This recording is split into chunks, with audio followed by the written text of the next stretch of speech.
অসমৰ জনপ্ৰিয় অভিনেত্ৰী বৰষা ৰাণী বিষয়া আৰু তেওঁৰ স্বামী ভাস্কৰ বৰুৱাৰ আছে এটা নতুন খবৰ। নমস্কাৰ বন্ধুসকল, কি খবৰ? আশা কৰোঁ সকলোৱে ভালে আছে। ভিডিঅ'টি আৰম্ভ কৰাৰ আগতে প্লিজ ভিডিঅ'টিত লাইক এটা কৰি দিব, লগতে চেনেলটো ছাবস্ক্ৰাইব কৰি ল'ব, কিয়নো এনেকুৱা ধৰণৰ ভিডিঅ'বোৰ মই সঠিক সময়ত আপলোড কৰিবলৈ চেষ্টা কৰোঁ। তেনেহ'লে বলক আজিৰ ভিডিঅ'টি আৰম্ভ কৰোঁ।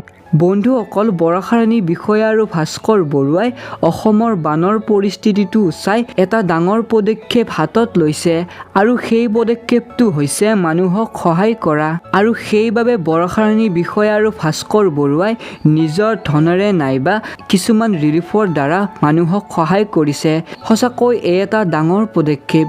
বন্ধুসকল, আমাৰ চেনেলৰ তৰফৰ পৰা বৰষা ৰাণী বিষয়া আৰু ভাস্কৰ বৰুৱাক বহুত বেছি ধন্যবাদ জনাইছোঁ। শেষত চৰকাৰেও যাতে এনে পদক্ষেপ লয়। বন্ধুসকল, ভিডিঅ'টো যিমান পাৰে সিমান শ্বেয়াৰ কৰিব, যাতে অসমৰ সকলো মানুহে এই ভিডিঅ'টো লাভ কৰে, আৰু ভিডিঅ'টিত লাইক এটা কৰি দিব। ধন্যবাদ। জয় অসম।